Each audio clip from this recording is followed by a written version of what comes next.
Okay, good evening, everyone. As usual, give us a couple of minutes just to let other people arrive, and then we'll get going.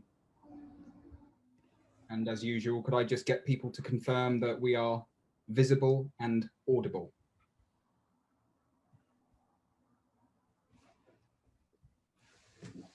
Hi, Dawn. Hi, Adrian. Hi, Victoria.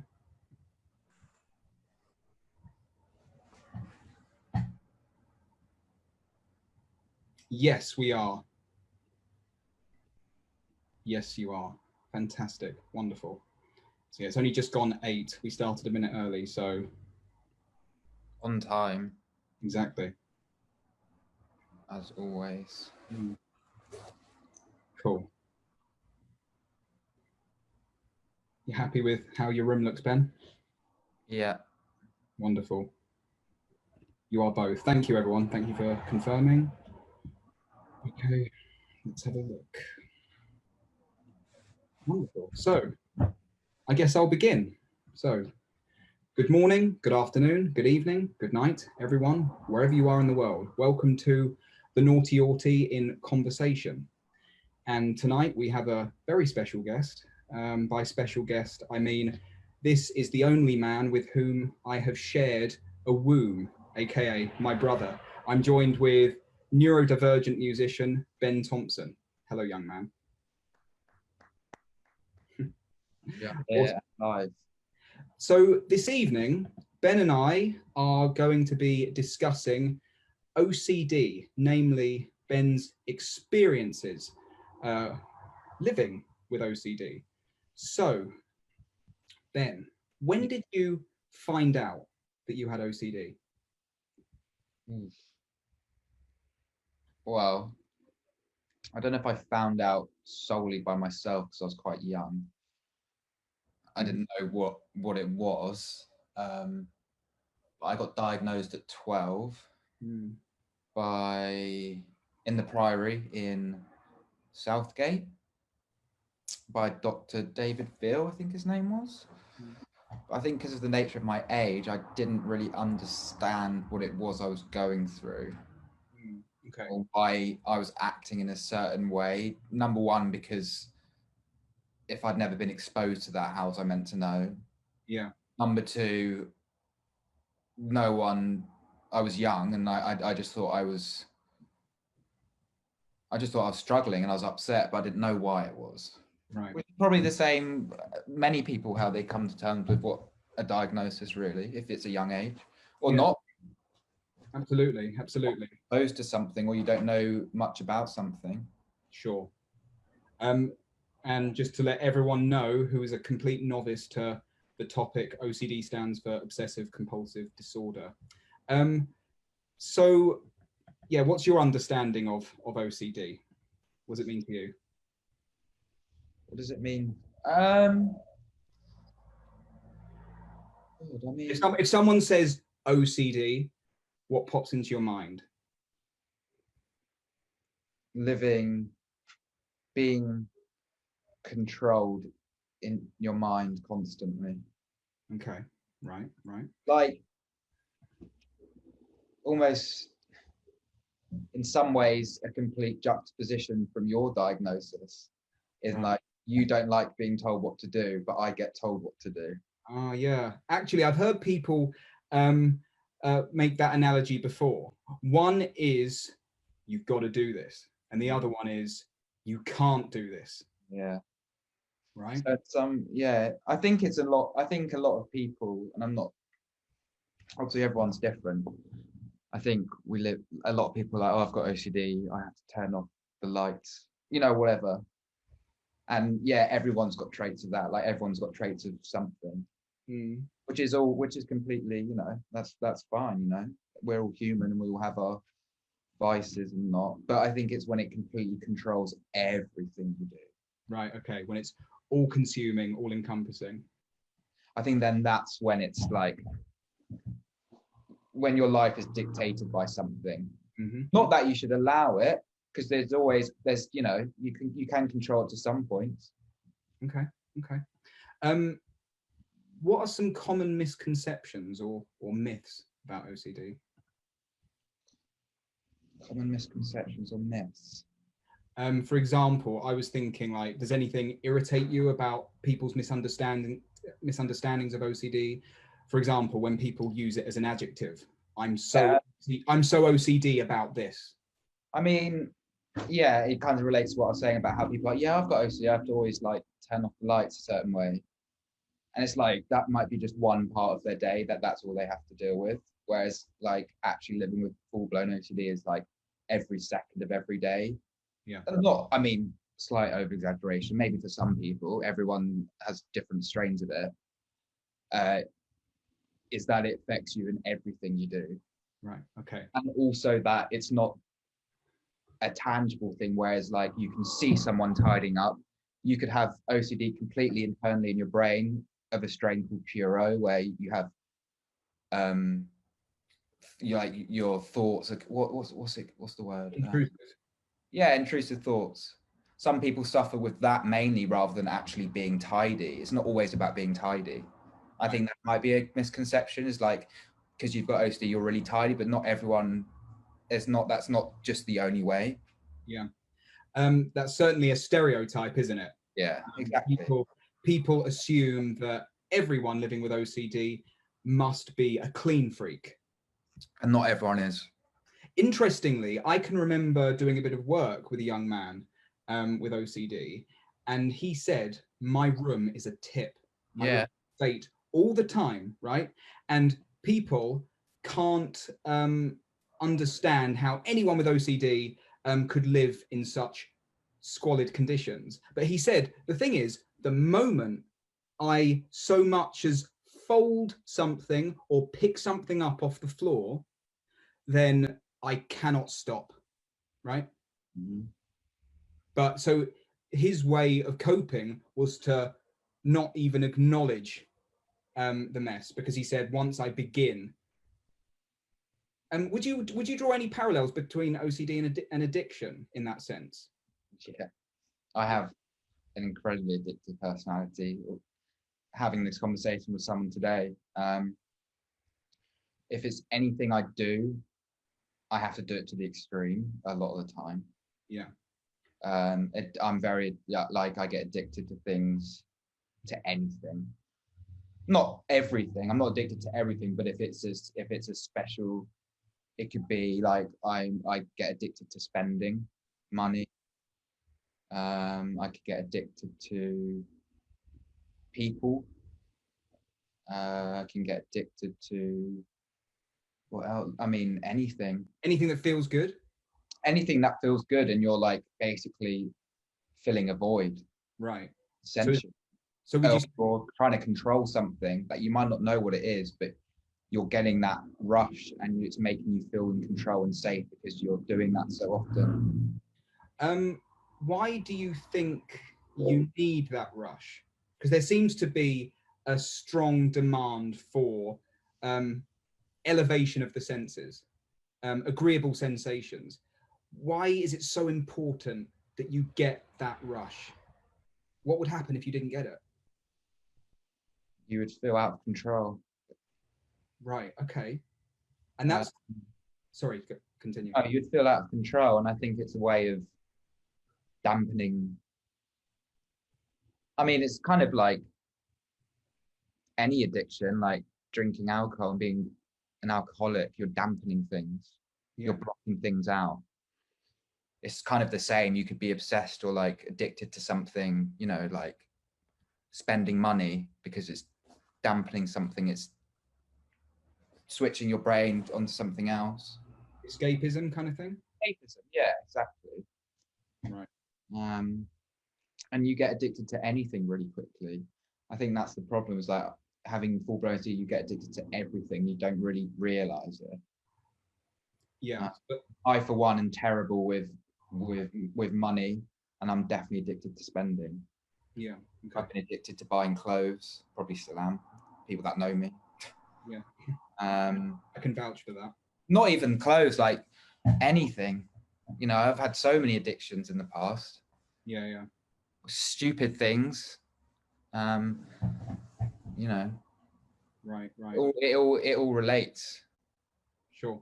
It's that control. It's trying to get control on something, but really you're not controlling anything. But I mean, that's another story. Yeah, of course. So when did you first notice that your life was being disrupted? Did you always suspect it was OCD, could have been OCD? Were you ever in denial at any point? No, I did. Like, was diagnosed. Because you were diagnosed. So prior to the diagnosis, I started noticing I was feeling different probably when you went to boarding school around that time. Yeah. Probably when mum and dad split up around that time. Maybe I was preempting some sort of unnerviness in the family. Yeah. Okay. Change was the catalyst that unsettled me. Okay, But right. no, it's hard to pinpoint something. Yeah, because when I went off to that boarding school, you were 12, right? So given that you were diagnosed at 12, presumably things spiraled out of control quite quickly. Mm. But prior to 12, have you any memories from early childhood of being obsessive or compulsive? If you think far back,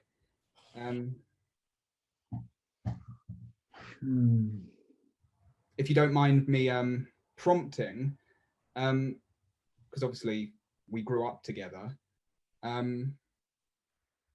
going to starting school was difficult, wasn't it? Yeah, leaving mum. Yeah, you were particularly attached to mum, as young children are, but I think if we were to compare our very early experiences going to school, I was rather confident going to school. And I even said to mum when she dropped me off, can I go in by myself? Right. And this is probably in stark contrast to your first experiences. Mm. Yeah, I mean, maybe that sense of leaving something I feel safe with. Yeah. Okay. So mum would have been mum where I feel safe. Yeah, mum would have been a sort of young person. Yeah, maybe that could have been some sort of trigger to feeling out of control, losing that control. Not that really as a person, I'm not a controlling person actually. Right. But inside. Yeah, inside losing that control. I mean, my outside, I'm not a controlling person. No, you're not controlling with people. No, not with people. Unlike your elder brother. No, exactly. So yeah, maybe that could have been when you look back at it like that. Yeah. Yeah. I think that's quite a common thing with people with OCD, isn't it? That they have to. Oh, clinginess with parents, yeah. Because I suppose a parent would represent a security blanket. Mm. Yeah, which is weird because I'm not a clingy person now. Yeah. Right. But yeah, I guess maybe then. But when you're so young, it's hard to know, isn't it? But then I guess you can put feelers out that you think maybe that was. Yeah, like I don't want to feel like I'm answering for you. But no, I think that's something. But I was going to say, you've always been particular about clothing. Yeah. Okay. Yeah. Yeah, I have. I'm dressing myself at about the age of 3. Yeah. Noticing that mum had changed her lipstick at about 3 years old. Yeah, right. Of course. So I guess that eye for detail and that eye for perfection. Yeah. It's a contributing factor. Yeah. Yeah, absolutely. So when you were eventually diagnosed, was it relieving? Do you remember any particular emotion that stood out? Not really, to be honest. I mean, some people, I remember, like, find it relieving, and they're like, "This is like a weight's been lifted off their shoulder." They go and do loads of research. I haven't done any of that. Even to this day, I've barely done any OCD research. Right. Okay. No, and I don't think it was relieving. I think it was just like, for me, it was just like, oh, that's just who I am then. Okay. Got to get So on with it. Like, this is me. This is my DNA. Like, I can be, throw my toys out the pram, or I just get on with life. sure. So you had no overwhelming interest to read up about it. I mean, I think initially it made sense that, okay, this is why I've been struggling, and that was relieving. Yeah. To know that there was a reason why. But I didn't have an overwhelming initially to research a lot about it. I think I did a little bit, but not to a massive extent. I don't know. For me, it was like, this is my journey, and everyone's different. Okay. I think everyone reacts to things differently. Obviously, it's nice when you're with like-minded people and you suffer with the same things, and it's good to talk about. But I think overall, it was just like, this is me. It's my journey. Like, I've just got to do like what I have to do, I guess. Sure. But then I'm quite a withdrawn character anyway.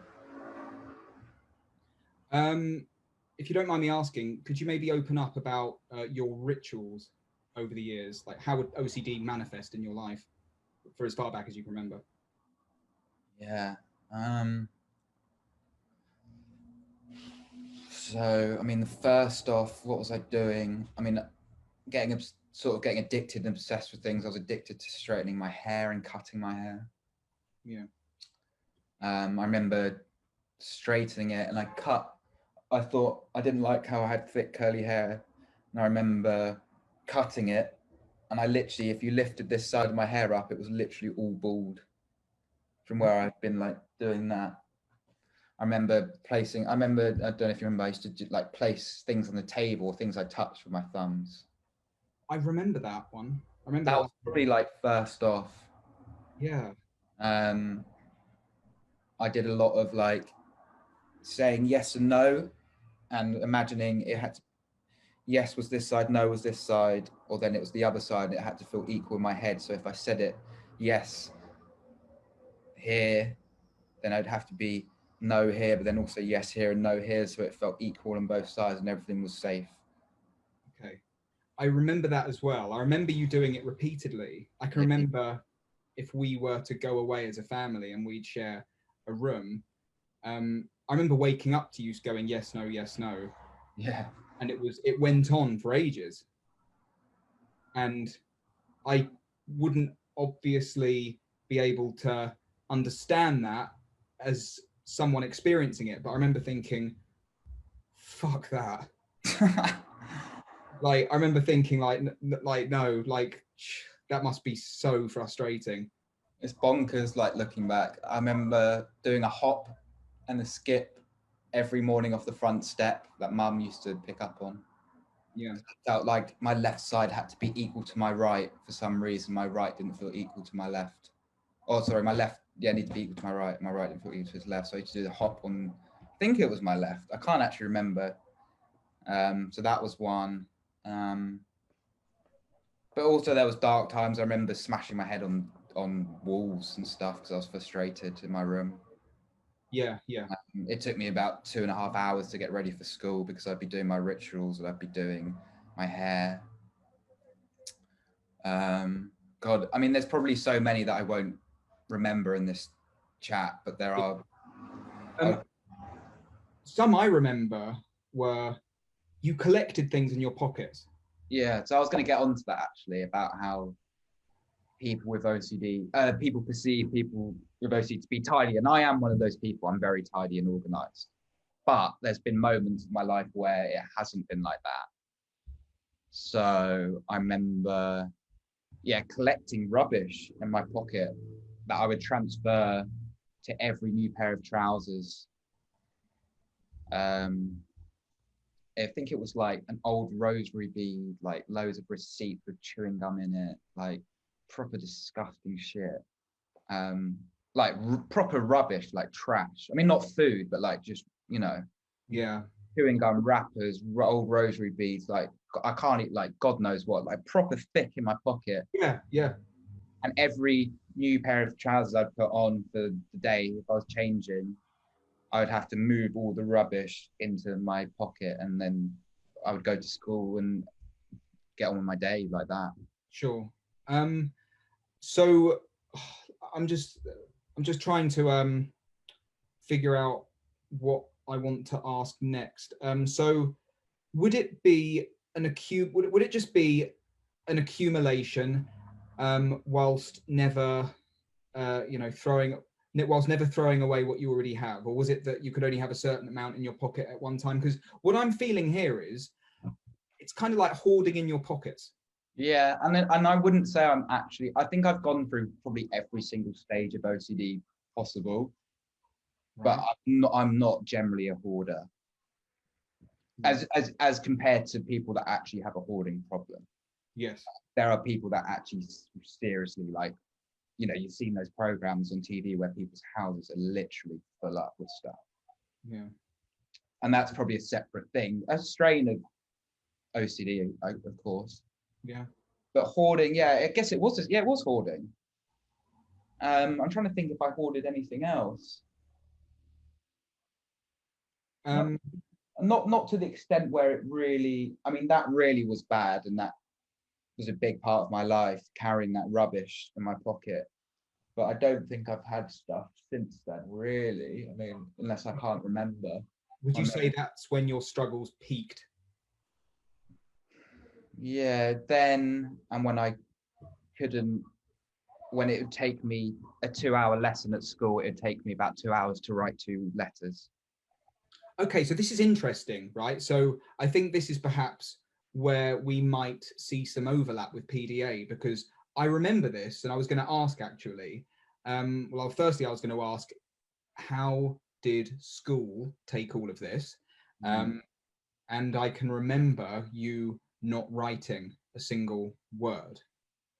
And yeah, so was it telling you not to write?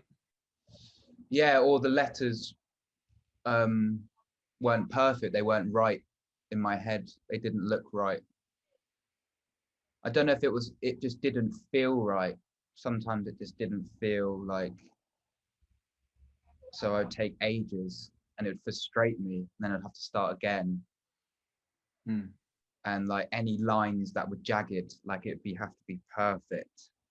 And sometimes it's just not even that, it's just how it feels from what your brain's telling you. Yeah. It's like feeling energy in a sense. Like if it just doesn't feel right, it just doesn't feel right. And you could do it so many times until it could be 300 times you've been trying to write this letter J. Yeah. Until it might feel right on the 1,000th time, and then by the 1,000th time 2 hours have gone and all you've done is just spend time on this J. Okay. It's taking you that long in your head to process that it's safe and it makes you feel it's right. Were your teachers sympathetic at all? No. They thought I was getting in trouble anyway. Yeah. So I don't think that helped. And then this was like, when I got really bad, it was kind of like, now what? Like this as well. So I got only asked to come in for 1 lesson a day. Yeah, I was only going to school, half an hour driving the motorway for 1 lesson. Right. It was just ridiculous. Wait, and then time. I was getting in trouble at school anyway, probably because I was feeling upset that I wasn't being the person I was being controlled by something. So there's probably lots of things coming off, and probably at that age, I think as you get older, you find drugs and alcohol, and that's a real thing that you can like blow your steam off. When you're young, you don't have that. Being naughty is that kind of euphoria of dealing with your issues. Yeah. Because you don't have, you're not able to access alcohol or smoke, which is why probably, kids start smoking so young, because it's like a release. They need something. Yeah. They need a vice. At the time, were you aware of how bad things were? Did you think, shit, this is bad? Or was OCD so consuming that you didn't really have the headspace to have those kinds of thoughts? Like, did you miss yourself? Did you think, I miss how I was? No, not at first, because I gave up so much stuff. I gave up skateboarding because I couldn't skateboard. I gave up friends.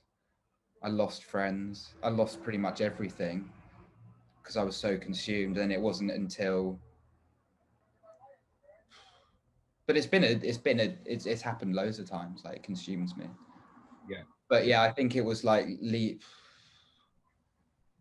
leaving school, maybe the Steiner school, and then actually being with people that took time to understand, let me be me for a bit. Sure. Before, maybe, and then maybe getting CBT as well. It's hard to know though when you're that young. It really is, because you don't have the wisdom you do now. Yeah, of course. It's so hard for kids to understand that. Yeah. But yeah, I think, I don't think I was just consumed by it. Yeah. Okay. How do you think mum and dad dealt with that? I mean, they probably to a parent that's not dealt with it before, probably, I mean, they can only do the best, really. I mean, dad he was at work, really. I know he was upset. So I remember he wanted me to go and skateboard, and I didn't want to skateboard anymore. He was upset, and he wanted me to be me again. And I was so consumed with, I mean, I was selfish. Not that I was trying to be selfish, but I was selfish in that I was consumed. And you were in the grip of it. yeah, like it's like an alcoholic being an alcoholic, or drug addict being a drug addict. You don't realize what you're doing. Yeah. Did you realize the impact it was having on others? No, I suddenly lost all sense of empathy, which is weird because I'm such an empathetic person generally. Yeah. Mum and dad being upset was like, I didn't care. I mean, I probably did, but at the time I didn't, because I had too much to worry about. I was in deep, like. It was like a prison. Yeah. In your mind. And I don't know. I mean, I think they tried. Like, I think it was like they didn't really know, though, to be honest, which is not their fault. Of course. I don't think if you've not been exposed to it and you've not known how to deal with it and you've not had someone tell you, then you can only, it's all finding it all out for yourself. Yeah. Now, there were physical symptoms as well, weren't there? You had these most god-awful hot flushes. Yeah, hot flushes. My hormones were probably all over the place. Yeah. I remember as well talking about people with OCD not being clean. I remember I didn't shower. I didn't want to wash my hair. Yeah. And I remember at 13, 14, mum showering me in the bath. Like I was curled up in a ball, like the thought of water or being clean was horrible. Okay. So that's an interesting one. Without going into too many details, I'm more interested in your the insider experience. Was being clean unsafe? Did you need to retain your natural scent, as it were? No, I didn't think of it like that. It's just like, it could be one thing and you get addicted to it. Like maybe it probably was to do with my hair, and I was like, oh, I liked it greasy, like it looks like for me. And then I was like, that's it, I've got to keep it like that. And then I do everything in my power to keep it like that. So then I was like, the less I wash it, the more greasy it's going to look. And then I wasn't washing my body, and then from then you're there, like, before you know it. Sure. Just like that. It's one small thing like that, me being like, oh, I like my hair like this. It looks like I prefer it greasy because it doesn't look as big or curly. And then from there, 2 weeks down the line, you're not even showering, you're not even bathing, because you've just gone full blown, like. Okay, so is there some degree of resistance to change? So perhaps there's a snapshot in the moment whereby you think, okay, I like this is safe, but then you try and hold on to that moment. You don't want to alter that moment in any way. Mm. You don't want any outside element tainting. So, and therefore water and washing is an outside element, and you don't want it to affect, right? Yeah. This is me trying to understand what this is like. I mean, I guess it's the change, and I felt safe with how what I was doing became a safety mechanism, and any change to that was making me feel unsafe, and things were going to be out of my control. Sure. No, there's still things I don't even understand, to be honest, probably because I've not done so much research, but yeah, it's hard sometimes to know why. Sure. But then that's why people are always going to be asking questions about mental health. Of course. There were some things that you did that I could actually relate to. For example, I remember you playing football in the garden and you were calling in the house asking what time it was. And, you know, if it was like 16 minutes to 5, you know, you would have to play for exactly another 16 minutes. Yeah. So this is something I, as an autistic person, can relate to. You know, like, no, between the hours of 4 and 5, something very specific has to happen, and it cannot spill outside of those parameters. I remember that and relating to that. I think I even said to Mum, "Oh, I get that one. I really get." Yeah. I mean that's a control thing and safety thing, and that was another thing I was addicted to, playing football. So yeah, and now I'm interested, and I hope this isn't a depressing point, but will you do? So is there a difference between, in your life, right? Is there a difference between doing something for the sheer joy of doing it and doing something for OCD reasons? Like, were you always doing things for OCD reasons, or was there? There's a thin line, and it's very easy to cross. Yeah. And as I've got older, I've definitely been better at stepping back. Right. Because as well, I'm like, if I do something, in my power, I have to be the best at that. Okay. That's just me as a person, not even OCD. Like, so be the best, not better than other people, but the best you can be as an individual. I can be, yeah. I'm not, and I'll work hard towards that. And then there's also a thin line where my OCD comes in. It's like that can quickly overtake, and you become obsessed, and the joy goes. Okay. And you don't realize why you're doing it anymore. It's complete addiction as well. OCD is complete addiction. This to me sounds tantamount to addiction, right? Because you could be, it's like, oh, I enjoy, and I keep using, I mean, beer example, because it's just an easy thing, or like drinking. It's like, yeah, I enjoy having a drink on the weekend. Yeah. And it's like, oh, you know what, it's quite nice in the week actually. And then you're like, yeah, then you get into wines, you're like, yeah, I really like this wine. And then before you know it, you're just drinking wine every night or something like that. And Right. it's the same with like something like football. It's like you enjoy it, and then suddenly. And so alcoholics, after they manage to renounce alcohol, perhaps by undergoing a 12-step program like Josh, can no longer be around alcohol, or at least can no longer consume alcohol for as long as they live, if they want to remain on the straight and narrow and stay balanced. Would you say that's similar in your experiences? So maybe perhaps something, how would I describe this? OCD took the form of football, right? And had you in its clutches. After you free yourself from that, is it difficult to look at football in the same way again? Yeah, I've never spoken to anyone, even my closest friends, that I play football. Okay. Why? Just because it's a trauma, I guess. Right. So you don't want to relive that. And slowly, I mean, here I am watching the World Cup. I was just about to say, or the Euros, right? But then, the Euros, whatever. Yeah. In some way, for me, it reminds me that it's not traumatic and it is okay. Oh, so it's a bit like exposure therapy in a way. Yeah. So I'm like, you know what? Actually, it's fine.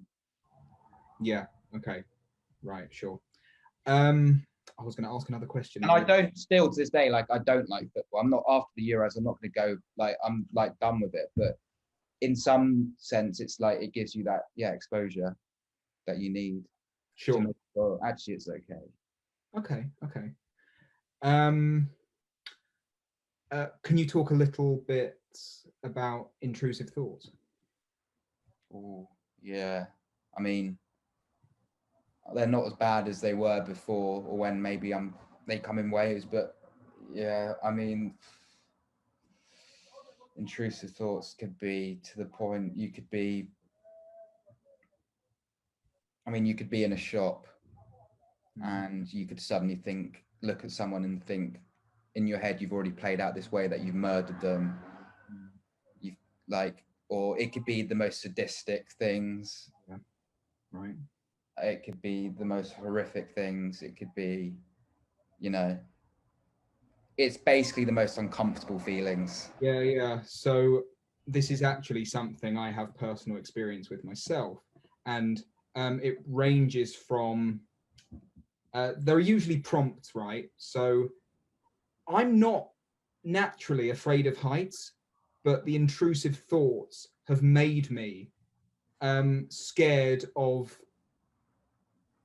that they would become a reality. So near to where Mum lives in Spain, our Mum lives in Spain is a city called Ronda, and there's this huge balcony that overlooks this enormous uh, gulf slash trench, and I couldn't go near it because the balcony looked too flimsy and precarious. Because I was just having these visions of me just either throwing someone over the edge or just throwing myself off. And I couldn't go near it. And I thought, I'm not scared of heights, but I'm scared of the possibility that my intrusive thoughts will become a reality, right? Yeah, stuff like that. Or you could be sitting with your therapist, and then you suddenly, all you can think about is kissing your therapist passionately. Yeah. Like, stuff like that. Like, it could be something like that, and then literally they're talking and you don't know what they're saying for an hour because all you thought about is stop thinking about kissing your therapist. Like, I don't want to kiss my therapist. Like, why am I even thinking kissing my therapist? And then that's just circulating. And then the past half an hour, that's all you thought about. You've missed everything of the session. I mean, that's an example. I don't go to therapy, but that's something that's the kind of thoughts one has. For me, I draw a parallel between this and perhaps Tourette's. So if someone with Tourette's comes out with the most obscene racial abuse, it doesn't mean that represents their actual, principles and beliefs, right? But instead, you suddenly consider, you suddenly envisage the worst case scenario, precisely what you are not to say, and the anxiety kind of drives it, right? And do you ever get ones related to embarrassment? So I've been to some of your gigs, right? And I imagine myself getting up on stage and doing a cover of Twinkle Twinkle Little Star or something like that. Yeah, I get that sometimes. And I'm like, no, Ben's super cool musician mates do not want to see that. Sometimes, it could be at work, and I imagine myself like shouting like a lyric of like a line of a song really loudly, just really randomly, and then being like, what would happen if I did that? No, it's Or like if you're listening to a song in like a space, like something's playing on the radio, and you just suddenly dance really cringily, like really stuff like that, and then everyone's just like, what the hell did you just do? Like, yeah.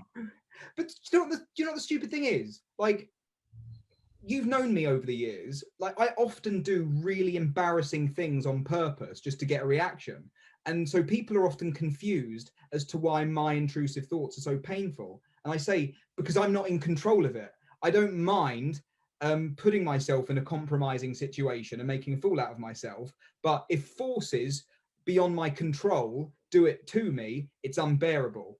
And Lenara just put, or shouting out someone's secret. Yeah, stuff like that. Hang on, I haven't actually looked at the comments. So yeah, like shouting someone's secret. I mean, it could be anything. Everything one shouldn't be thinking of or saying to someone, it's that. Yeah. I mean, yeah, it's basically internal Tourette's. Yeah, absolutely. And you could like do something to shake it off. Like I think I used to do that when I was little, like shake my head a bit, like because it was like my way of like shaking a bad thought. I remember you doing that a few years ago. We were walking and I said that was an intrusive thought, wasn't it? Yeah. We were in Brighton and Yeah. we were next to the main road and there was heavy traffic, and I thought to myself in my head, I bet he just threw me in the road in his head or something like that. Probably, yeah. Because I think a bus went by. But I actually, can you recognize when other people are potentially experiencing intrusive thoughts by their kind of, they're wincing and they're shaking and their nervous kind of noises they make? Definitely. Yeah. 100%. And you can see it in their eyes sometimes. There's just a vibe, like you can just tell, like they might just look at you like really like weirdly, like suddenly just be like, yeah, especially if you know that they're capable of that. Yeah, exactly. So like, what if someone's chopping vegetables next to you? Yeah, I suddenly feel like I could just grab the knife and just slice their throat. Oof. Yeah. I know that sounds really bad and we're live on Facebook and I wouldn't, but like it could be to that extent. Ben, my page is full of wrong uns. Yeah. Well, yeah, it could, or anything, like it could be like, yeah, literally anything. Yeah, anything. Everything that you're not really, that you'd never want to do. It's like your worst. It's just like the complete opposite side of you, this demon. But then it can be stupid stuff, like I said, like dancing really cringily, like in a space where like you're just like, what the fuck am I doing? And then just being like, and then you go back to normality, and then you're just like, shit. Oh God. Yeah. Oh man. But it's hang on, I've got another question here. Are they, so would you say they're related to your worst fears? Are they reminiscent of traumatic memories? No, I think they're just completely like impulsive a lot of the time. Yeah, because it's obviously it obviously relates to the personal, because if this happened, you yourself would feel this, right? Yeah. Like I don't know, I tend to get it if I rarely have hot drinks. But if I'm having a hot drink with someone, it's just in my head. I'm Yeah. It could be anything. I think more like I think a lot mine are to do with people where if I'm with someone, not really things so much. I know people have it with knives and that, which I do get funny with knife. Like if there's a big sharp knife, like sometimes I pick a knife up in the drawer to cut my dinner with, and I just imagine myself like just doing that against the knife and just seeing how bad what would happen. What about with animals? Like do you not, when I came and saw you with Freddie and I was like, I just want to throw him against the wall. But that's cute aggression. Yeah, but I was just like, he's just so small. I was like, I could just crush him. I know, he's hard not to crush. Throw him against the wall, and it's like, obviously I wouldn't want to ever do that. But you just think, what if? It's when something's so tiny and vulnerable, and it's almost like it's hard to trust yourself. So if I'm holding Freddie, I'm like, okay, my instincts are to nurture this tiny little being, right? But it's the knowing, the knowledge that all I need to do is squeeze too hard, right? And that's it. But his cuteness prevents me from doing that, thankfully. Exactly. You get the comments up. Yeah. So how are things now? Oh, okay. I mean, I've been on medication for the past 2 years, which has managed to bring some sort of dampening on things. But it could be a new thing all the time. Like, I mean, I'm always getting addicted to things. There's always something. Yeah, but you're kind of more, well, I don't want to put words in your mouth, but from an outsider, as someone who knows you well and who has known you through those times, you seem more at peace. Yeah, definitely. I think the older you get, the more wisdom you get, the more you've been through so much. you can recognize things quicker. Yeah. Because you're looking after yourself now. Yeah. What meds help OCD? It really depends on your symptoms and what. I don't think there's one specifically. Right.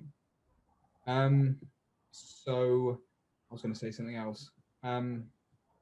Because like you're functioning, you know, you go to work and I'm stable, more stable. I can do more things. Like there was times where I couldn't even leave the house. Yeah. Being scared of leaving the house, and I literally couldn't breathe. And you know, I don't feel like I get obsessed with things so much. I'm a bit more like of a just like fuck it person, you know. Does that help? Yeah, I think so. Try not to take things too seriously in life. Yeah. You know, I think if you've got a mental health problem, it's easy to be consumed so much of your life by something. And I think the more you can just try not to take things too seriously. I mean, that's what helped me. Yeah. Okay. Someone asked, who is more like your mum or dad? Who is more like your mum out of us? Yeah. I would say I'm probably the most like mum out of the three of us. It as like probably generally, but then there's traits of dad as well. Yeah. Okay. And I'll leave it up to everyone else to decide who I'm more like. So what would you say has helped you the most? Oh, Or maybe, or is that a difficult question? Because you were talking about, you've often talked about the accumulation of wisdom over the years. And trying to understand, I mean, trying to understand yourself and getting to know yourself. Yeah. And your journey and how you are. Like time with it, being with it. Like, so you're talking about like now you're watching the Euros and it's like, okay. Yeah, and that's like me being like, you know what, fuck it. Like, I can't be asked anymore. Okay. I mean, it's not as easy as that. Don't get me wrong. There's still things to this day that I'm struggling with and I've got problems with, like spending money or, you know, if I have a drink, I can't just have one. It's got to be like a lot, you know, there's things like that I definitely could work on, or like I drink very quickly, or, you know, I'm very addicted to spending money and buying things. Mm-hmm. But, you know, you can't, it's like trying not to let those things completely, you know, there's so much other positives. You know, the cup is half full? Half full, not half empty. So if it's half full, this is optimistic. If it's empty, it's pessimistic. Yeah, exactly. And trying to look at the other positives. Yeah. I don't know what's helped me. I mean, I think just, I don't know. I think understanding yourself. You are your best therapist, really. Okay. One is their best therapist because it's your journey, it's your problem. You might be similar to other people, but we're all different. So trying to understand what it is about you, what you can recognize about yourself. Yeah. Is this something you regularly talk about, or do you tend to keep it to yourself? No, I'm terrible at being vocal. And that's something I'm trying to work on. Right. Okay. I'm very, I mean, I'd be the kind of person that would have moved to Canada a year ago and not told anyone. Yeah, yeah. And then I'd be like, oh yeah, by the way, you can't come and see me this weekend because I live in Canada now. Right, yeah. Yeah, you've always been like that. You've always been... I'm very secretive. Not that I want to be secretive, but I just very like, I don't know. Yeah. Yeah, I've always known you to be like that. You've always been more of the closed book. Yeah. Yeah. Right, so let's have a look. We've got some questions here. Inga, I'll answer your question quickly. Is OCD a predisposition? Most likely, the epigenetic explanation is probably the most plausible. That being, one would probably have a genetic predisposition towards OCD, but certain events will trigger it. Roberts asks, are either of your parents autistic or OCD? So let's see. Dad. OCD traits in anything, to be honest. No, so Dad's 100%. Dad is 100% ADHD, autistic, and PDA, and Mum is 100% ADHD but not autistic. Dad's someone I see that has intrusive thoughts. Do you think? Yeah. That's interesting, because I actually recognise that more on Mum's side.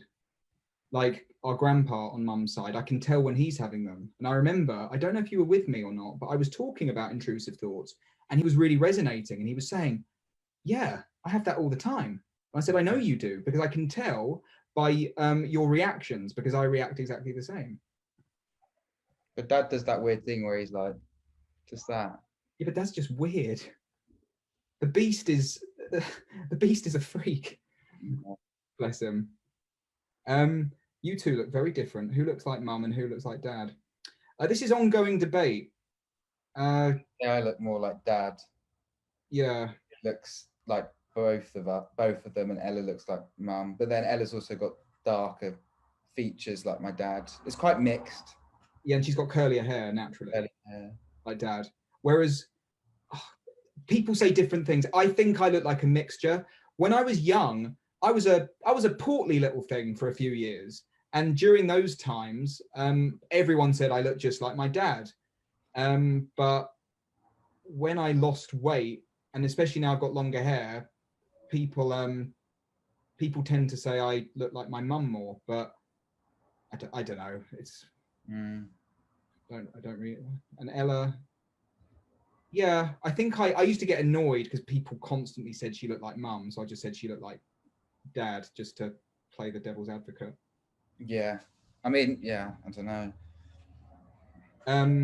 So let me just scroll up and see some more. Do your parents agree? Have actual diagnosis? No, they don't, but they are. Trust me, they're exactly as I described them. Right. Does anyone have any questions? I'm just. I can't see all the comments. I can only see the top comments or something. But I don't really know how to use Facebook anymore. No. Let me see. Ben, did you cope at school?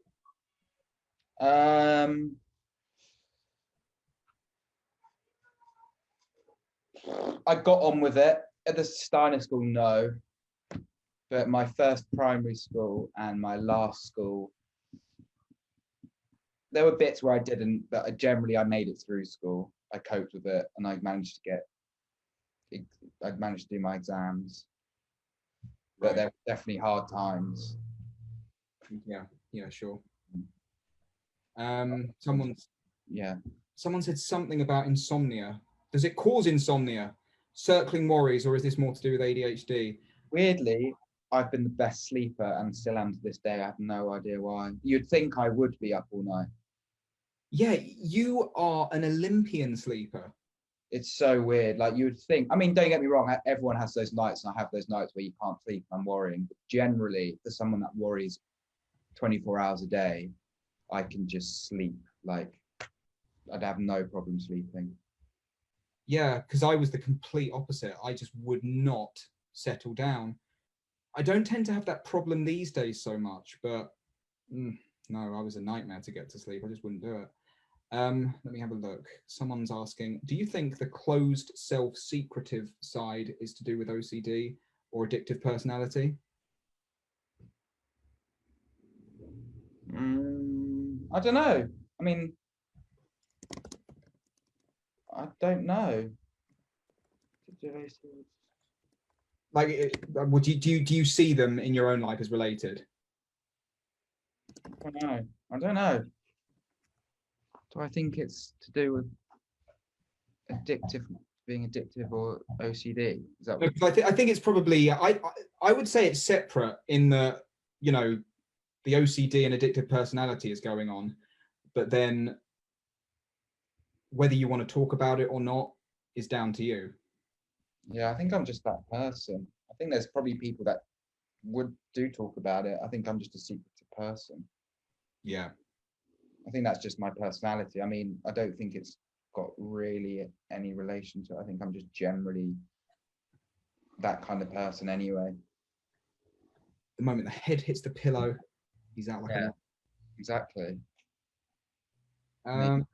Let's see. Brian's asking, can complex post-traumatic stress disorder also reveal pre-existing OCD? Because both can have similar traits. That's true.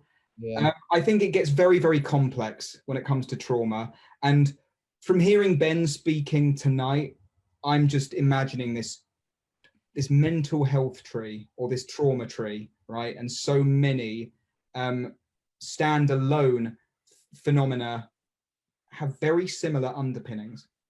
Yeah, I think trauma can definitely be a catalyst to unlocking a mental health problem, whether it be OCD or something. Yeah. Definitely think it's a significant catalyst. Sure. When you're young, or I don't know, when you're not, you know. Yeah, I hear you. Right, let me just check to see if there are any more questions.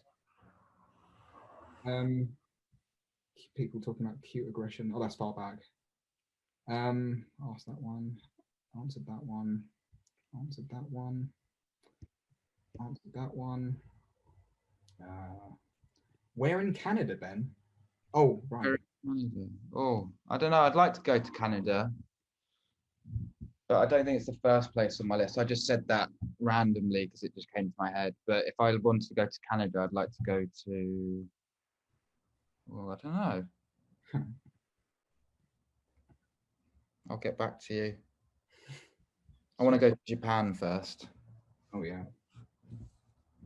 It's so interesting. So many neurodivergent people are drawn to Japanese culture. Yeah, because they're men. Well, sorry, that sounds. He didn't mean it like that. I didn't mean it like that. They're they're incredibly. I don't know. Yeah, you got to redeem yourself. Fascinate me. You've got to redeem yourself now. They've done so many. They do so many good things, and they push so many boundaries in everything. You know, whether it be fashion, incredibly important fashion, whiskey, technology. Their diet is amazing. Yeah. Their food is amazing, and their animations. They just seem like they're just like a different. I don't know. They're ahead. Different species. Yeah, in a good way. I mean that. Yeah, I remember going myself when I was younger, and trip of a lifetime, definitely. Someone's asking, I have strong compulsions to spend, mainly on clothes. Is this OCD related? Well, yeah, in the sense it's a compulsion, right? I do the same. Yeah. I mean, I'm not just quite. It can be anything. I like to spend money because it's horse hair shoes. Yeah, horse. I've bought some. I think I had 60 pairs of shoes that were unworn in my room, and I was earning $4.50 an hour at Savers. Like, that's ridiculous. And I was spending all my like stuff like that. Sure. Okay. Any last questions before we wrap it up? And speaking an hour, I'm trying to think if I have any questions. Have you frozen, or are you just being very still? I'm just being still. All right, cool. I was looking at the comments. So yeah, also one thing I didn't do, I need to tag Ben's band Spotify link. Ben's in a band called. Do you want to explain? Because you know what, I don't know what genre of music your band play. I can't describe it to anyone. So you have the opportunity right now to put everyone's confusions to rest, not least mine. I don't know. See, if you don't know, we're all fucked. it's whatever you. It's, I don't know. It's not. Don't do that interpretive bollocks. It's not whatever you want. What is it? It's rock. It's rock and roll, dude. No, it's definitely not. It is most definitely 100% not rock and roll. It's like, it's a bit like a rock and roller is trying to be a classical musician whilst attending a psychedelic disco. There you go. That's perfect. Oh yeah. All right. What I would have said. Yeah. Okay. So, like, is that it? Is it purely interpretive? You're not going to give us any insight into what it is, or does it? No. That ruins the magic. Oh my gosh. All right. Well, now you've got to check out The Happy Couple on Spotify. I just tagged it in. Just tag the link in, and let me just pin it. There we are. Happy Couple. Check them out. Yeah. Oh yeah. Would you say it's groovy or? Yeah, it's rhythmic. It's dark. Can I dance to it, or does it just kind of? No, it's more of a feeling. Like, no, I don't mean that in like a feeling, man. Like, it's more of, I don't know. So, are you claiming that your music provides people with a unique feeling unfelt by a human being before? I don't know. Someone's saying, oh, so basically Pink Floyd. Yeah, I mean, I wouldn't ever compare myself to Pink Floyd, but yeah, I don't know. We don't sound like Pink Floyd. I don't know. I don't know. I can't explain. Is it an acquired taste or? Yeah, it's an acquired taste. It's different, out there, beyond the pale. Exactly. Yeah, like that's what I'd say. I'd say, interesting.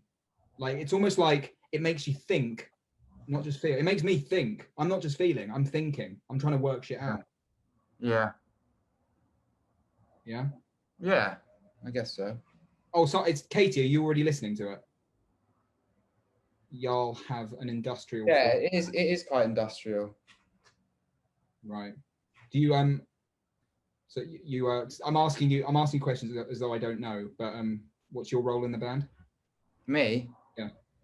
I play guitar. And write songs. All right, cool. What comes first, the lyrics or the music? Well, I don't write lyrics, so I just write. I express how I feel through the guitar with weird noises, noising. Yeah. Like, what is that? Like, because I found I'm very conventional as a musician. You know, what you do to the tuning is nothing less than abuse, in my opinion. Like the I don't know what's going on there. I think I need structure and routine when it comes to music. I like EADGBE. Yeah. And I don't know, what do you just fit? Do you just think, is there any kind of plan, or is that I'm just going to turn the keys to whatever I feel like doing right now? Yeah, literally, I just turn the keys until it sounds like I like it. So experimental.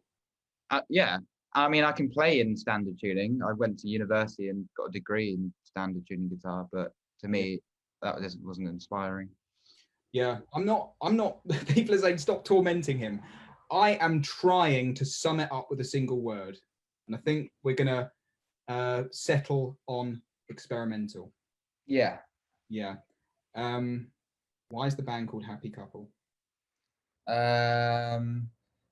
It was a name of a song in my previous band, and we carried on that name we just carried on that name.